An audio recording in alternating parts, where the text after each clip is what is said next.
प्यारे बच्चों, आज हम टेंस शुरू करने से पहले जैसे कि ये सारा पोर्शन तो टेंस का ही है, क्योंकि इसके बिना टेंस अधूरा है। टेंस शुरू करने से पहले जैसे पिछले वीडियो में हम लोगों ने देखा था सेंटेंस कैसे पहचाना जाता है, और फिर हमने देखा कि सेंटेंस कौन सा कैसे पहचानने के बाद कैसे स्ट्रक्चर उसका लिखा जाता है, किसे पहले लिखते हैं, किसे क्या करते हैं, मतलब सेंटेंस के स्ट्रक्चर जाने हमने।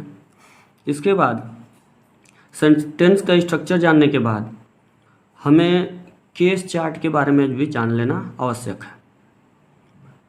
जैसे केस मतलब होता है कारक, तो इधर ये एरो बनाया गया, इसका मतलब ये केस है, नॉमिनेटिव केस, जैसे कर्ता कारक यानी सब्जेक्ट कह सकता है। ये ऑब्जेक्टिव केस यानी जो कर्म कारक यानी जिसे ऑब्जेक्ट कह सकता है, यानी ये सब्जेक्ट या ऑब्जेक्ट। और पॉजेसिव केस यानी अधिकार कारक, जिसे आप अपने की अंग्रेजी भी कह सकते हैं सामान्य भाषा में। तो कहने का ये मतलब कि पर्सन ये है, देखिए नीचे का एरो लगा हुआ है, इसका मतलब ये person, first person, second person, third person. First person में आपका आई वी ये दो चीज़ें आती हैं, इसका मीनिंग आप याद कर लीजिएगा। सेकेंड पर्सन में आपका यू आता है, इसका मीनिंग याद कर लीजिएगा। थर्ड पर्सन में ही, सी, दे, इट इत्यादि आते हैं, यानी आई वी और यू को छोड़कर ये आते हैं, ये थर्ड पर्सन में आते हैं। अब बात करें कि नॉमिनेटिव केस यानी कि सब्जेक्ट, ये सब सब्जेक्ट हैं और इनके जो ऑब्जेक्ट होते हैं, जैसे आई का ऑब्जेक्ट क्या होता है, मी मतलब मुझे, वी का ऑब्जेक्ट अस, और यू का ऑब्जेक्ट यू ही होता है। जगह के अनुसार इसका अर्थ बदल जाता है बस। ही का ऑब्जेक्ट हिम, सी का ऑब्जेक्ट हर, दे का ऑब्जेक्ट देम, इट का ऑब्जेक्ट इट। ही पुरुष के लिए, सी स्त्री के लिए, इसी तरीके से हिम पुरुष के लिए, हर स्त्री के लिए, हिज पुरुष के लिए, हर स्त्री के लिए। और इट जो होता है यह निर्जीव और जो जानवर होते हैं उनके लिए होता है। तो इट का ऑब्जेक्ट इट, दे का ऑब्जेक्ट देम। इसी तरीके से अगर कहें कि आई का ऑब्जेक्ट, तो आई का, वी का, यू का जितने भी ऑब्जेक्ट हैं, तो इनका ऑब्जेक्ट अगर पूछा जाए तो ये बताएंगे। अगर इनका जैसे मी का सब्जेक्ट पूछा जाए तो आप आई बताएंगे, यानी इसका उल्टा ये पीछे। अस का वी, यू का यू, हिम का सब्जेक्ट भी आप बता सकते हैं ऐसे, चाहे सीधा पूछा जाए या उल्टा पूछा जाए। और पॉजेसिव अगर पूछा जाए कि आई का पॉजेसिव क्या होता है, तो माई होगा। और वी का पॉजेसिव आवर, यू का पॉजेसिव योर, ही का पॉजेसिव हिज, सी का हर, दे का देयर, इट का इट्स। तो इनका मीनिंग ऐसे आप देख लीजिएगा। जैसे ये माई मतलब मेरा, मेरी, मेरे, तो आवर मतलब हमारा, हमारी, हमारे भी होगा। जैसे कि मैंने सिंगल क्यों लिखा है, तो इसी तरीके से आप समझ सकते हैं। जैसे योर मीन्स तुम्हारा, तुम्हारी, तुम्हारे, हिज मतलब उसका, उसकी, उसके, हर मतलब भी उसका, उसकी, उसके, देयर मतलब उनका, उनकी, उनके, इट्स मतलब इसका, इसकी, इसके। देयर की बात करें उनका, तो कभी कभी उनका का यूज रिस्पेक्ट देने के लिए किया जाता है, ये तो बहुवचन है, लेकिन कभी कभी देयर का ये उनका का यूज सिंगुलर के लिए यूज किया जाता है। जैसे कहने का मतलब कि जैसे कहा जाए कि गांधी जी गुजरात में पैदा हुए थे और उनके पिता का नाम ऐसे कह के करमचंद्र गांधी था, तो उनके कहा हुआ है, इसका मतलब ये नहीं कि आप वो देयर लगाएंगे उसके लिए। कभी कभी रिस्पेक्ट देने के लिए उनका, उनकी, उनके का यूज किया जाता है, तो इसका ये मतलब नहीं कि आप वहाँ पे देयर लगाएंगे। ये गांधी जी पुरुष हैं और एक वचन, तो इसलिए आप उनका, उनकी, उनके की जगह रिस्पेक्ट देने के लिए आपको ये देखना चाहिए कि उनका, उनके, उनके का यूज किसके लिए किया गया है। तो गांधी जी पुरुष हैं और एक वचन, तो ही के अनुसार हीज लगाएंगे, भले ही कहा हो कि उनका, उनकी, उनके। इसी तरह कोई लेडीज हो, उसके लिए अगर लगाया गया है कि उनके, उनका, उनके, उनके, तो आप सी के अनुसार लगाएंगे। ये नहीं कि उनका, उनके, उनके देखते ही आप देयर लगाएंगे।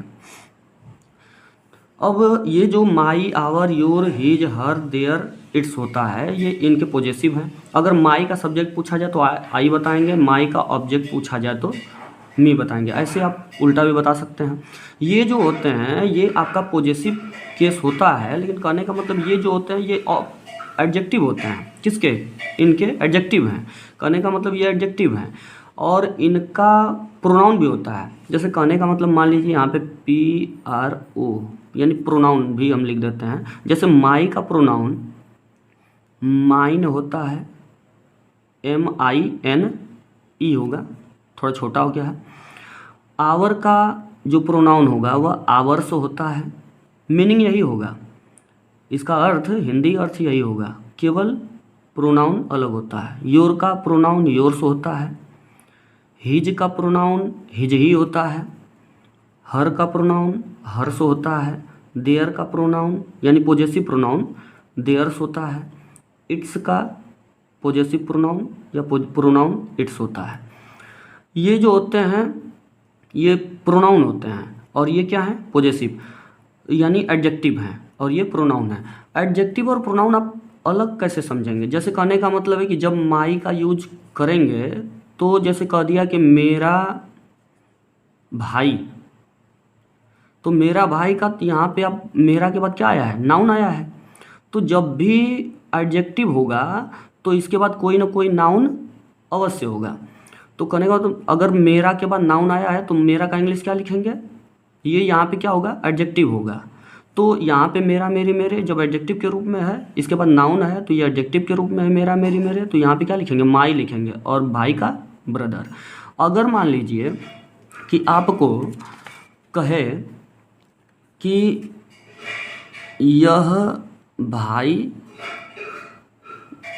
मेरा है, तो यहाँ पे मेरा के बाद आपका नाउन नहीं आया है तो यहाँ पे आप मेरा का इंग्लिश आप क्या लिखेंगे? माई नहीं लिखेंगे, माइन लिखेंगे। ये जो भाई है ये कहाँ चला गया? ये मेरा के साथ नहीं है। यहाँ पे आप मेरा का इंग्लिश क्या लिखेंगे? माइन लिखेंगे, क्योंकि यहाँ पे प्रोनाउन है। क्यों? क्योंकि इसके बाद कोई नाउन नहीं आया है। यहाँ पे आपने क्या देखा कि मेरा के बाद क्या आया? अगर ऐसे रहता कि यह मेरा भाई है तो यहाँ मेरा के बाद भाई आ जा रहा है तो इसलिए क्या होगा? माई लगाएंगे। और मेरा के बाद जब नाउन नहीं आएगा तो आप यहाँ पे माइन लगाएंगे। ये ध्यान रहे। तो इसी तरीके से ये हमारा हमारी हमारे कुछ भी कहे, अगर उसके बाद नाउन आया है तो आप ये लिखेंगे, प्रोनाउन लिखेंगे। अगर नाउन आया है तो आप ये एडजेक्टिव लिखेंगे, सॉरी नाउन आया है तो क्या लिखेंगे?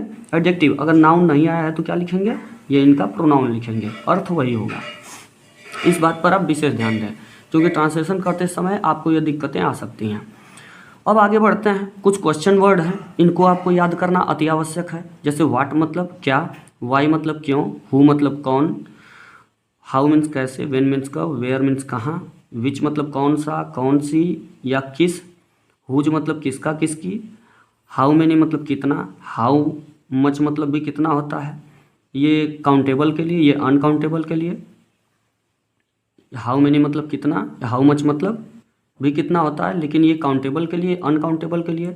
लेकिन मनी के लिए यानी पैसे के लिए अगर बात किया जाए, मनी के लिए, तो मनी के लिए आप हाउ मच का यूज करेंगे, ये नहीं कि हाउ मैनी का। हुम मतलब किसको या किसे होता है। इस क्वेश्चन वर्ड को लिखने का कारण क्या है? ये क्वेश्चन वर्ड आप पहले भी देखे होंगे, लेकिन करने का मतलब इसमें भी ट्रांसलेशन करते समय आपको दिक्कतें आ सकती हैं अगर आप इस पे गौर नहीं करेंगे। ये जो हु होता है या कुछ यहाँ पे क्या लिखा गया, ये खास कुछ क्वेश्चन वर्ड है।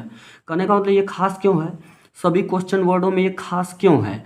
क्योंकि ये जो क्वेश्चन वर्ड है हु, ये इसका जब यूज यानी जब इसका ट्रांसलेशन करते हैं हु वाले का, जब कब, जब इसमें मेन वर्ब हु, तो यह जो हु है वह इंट्रोगेटिव होगा। तो इंट्रोगेटिव होने के बावजूद भी यह अफर्मेटिव या निगेटिव के स्ट्रक्चर पर रखा जाता है। यानी अगर हु के साथ यानी कौन वाला सेंटेंस हो, अगर इसमें नहीं आया है तो निगेटिव पे, अगर नहीं आया हो यानी नहीं अगर न आया हो, केवल कौन लगाया है, जैसे वो तुम्हें अंग्रेजी कौन पढ़ाता है, तो इसमें नहीं आया है तो इसलिए अफर्मेटिव पे। अगर ये रहता कि तुम्हें अंग्रेजी कौन नहीं पढ़ाता है, तो ये कौन के साथ नहीं आ गया तो ये निगेटिव पर रखा जाता है, जबकि ये है इंट्रोगेटिव। इसलिए इसे मैंने क्या कहा है? खास क्वेश्चन वर्ड। यानी आप जब इसका ट्रांसलेशन करेंगे हु वाले का, जब मेन वर्ब हो और हु वाला ट्रांसलेशन हो तो आप अफर्मेटिव या निगेटिव पे रखेंगे। इसका विशेष ध्यान रहे, ये इंट्रोगेटिव होगा लेकिन इसके बावजूद भी अफर्मेटिव या निगेटिव पे रखेंगे। ये यहाँ पे कुछ ये ऐसे किए हैं हमने आपको समझाने के लिए, ये भी कुछ खास ऐसे हैं, बाकी सब तो इंट्रोगेटिव हैं, इंट्रोगेटिव पे ही रखे जाएंगे। ये यहाँ पे घेरा किसको गया है, देखिए जैसे विच को, हुज को, हाउ मेनी, हाउ मच, इनको घेरा गया है। इनको क्यों, क्योंकि इनका जब ट्रांसलेशन करते हैं तो ट्रांसलेशन करते समय इनके साथ, जब इंग्लिश में ट्रांसलेशन करते हैं तो इनके साथ विच के साथ, हुज के साथ, हाउ मेनी या हाउ मच, यानी जो भी पूछा रहेगा, कहने का मतलब इसके बाद जो भी नाउन रहेगा उसे भी इंग्लिश में ट्रांसलेशन करते समय जिसको ये पूछा रहेगा उसको इसी के साथ रखते हैं। यानी देखिए अगर विच के साथ कोई चीज़ पूछा हुआ है, किसको पूछा हुआ है कि कौन सा, कौन सी, कौन से, तो ये आप नाउन इसके साथ रखेंगे ट्रांसलेशन करते समय। जिस चीज़ को पूछा रहेगा, जैसे किसका, किसकी, किस चीज़ को पूछा रहेगा जिसको, उसको आप साथ में रखेंगे। हाउ मेनी या कितना, किसी चीज़ को जिसको पूछा रहेगा कितना, कितना भाई, कितनी बहन वगैरह जो कुछ भी, तो नाउन को उसके साथ रखेंगे। और जैसे एग्जाम्पल में देख लीजिए, जैसे कह दिया कि यह किताब किसकी है, तो किसकी पूछा है, किसको, किताब को, तो जब इसका ट्रांसलेशन आप करेंगे तो किसकी का इंग्लिश जब लिखेंगे शुरू में, क्योंकि आप पढ़े हैं कि स्ट्रक्चर में हमने बताया था कि क्वेश्चन वर्ड जब आता है तो शुरू में लिखते हैं। तो शुरू में जब क्वेश्चन वर्ड लिखेंगे हुज, तो हुज के साथ आपका ये हुज किसको पूछ रहा है, किसका, किसकी, किताब को, तो किताब को पूछ रहा है तो हुज के साथ आप उस किताब को भी लगा देंगे, उसे अलग नहीं छोड़ेंगे जब भी हुज आएगा। जैसे मान लीजिए किसकी किताब पूछा तो हुज बुक लिख देंगे, उसके बाद तब हेल्पिंग वर्ब, तब सब्जेक्ट वन स्ट्रक्चर पे रखेंगे। यानी जहाँ क्वेश्चन वर्ड रहेगा ये, तो इसके साथ वो नाउन भी रहेगा जिसको ये पूछा है। जैसे पूछ दिया कि कौन सी किताब, तो कौन सी किसको पूछा है, किताब को। जैसे कौन सी कक्षा पूछा जाता है तो उसी की तरीके से कौन सी का इंग्लिश क्या होगा, कौन सी, कौन सा या किस, तो इसका विच होगा, विच के साथ ये क्या हो जाएगा।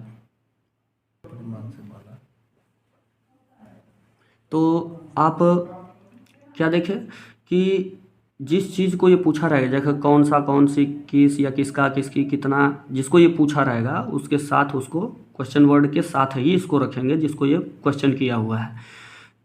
तो ये आप करेंगे। इसके बाद आप यहाँ पे भी ध्यान देना आवश्यक है कि अगर वह के साथ अगर नाउन आ जाए यानी कोई संज्ञा, तो आप वह का कभी ही या सी नहीं लिखेंगे, वहाँ पे क्या लिखेंगे, दैट। जैसे वह लड़का आ गया तो वह लड़का आ गया तो ही बॉय नहीं लिखेंगे यहाँ पे, या वह लड़की आ गया तो सी गर्ल नहीं लिखेंगे, यहाँ पे ही या सी की जगह पे दैट लिखेंगे। इसका ध्यान रहे। अगर वे के साथ कोई संज्ञा आ रहा है तो वहाँ पे आप वे के लिए दे कभी नहीं लिखेंगे, क्या लिखेंगे, दोज लिखेंगे। आप यहाँ पे दोज लिखेंगे। अब कहने का ये मतलब कि जैसे एग्जाम्पल में देखिए, जैसे एग्जाम्पल में है कि वे लड़के, तो वे का आप दे बॉयज अगर लिख दिए तो गड़बड़ है। यहाँ पे दे नहीं लिखेंगे, आप क्या लिखेंगे, दोज बॉयज लिखेंगे तो सही होगा। अगर ये सब्जेक्ट हो यानी सब्जेक्ट आपका वह के साथ नाउन आए तो वह का कभी ही सी नहीं लिखना है, दैट लिखना है। वे के बाद अगर कोई नाउन आए तो वे का कभी आप दे नहीं लिखेंगे, वहाँ पे दोज लिखना है।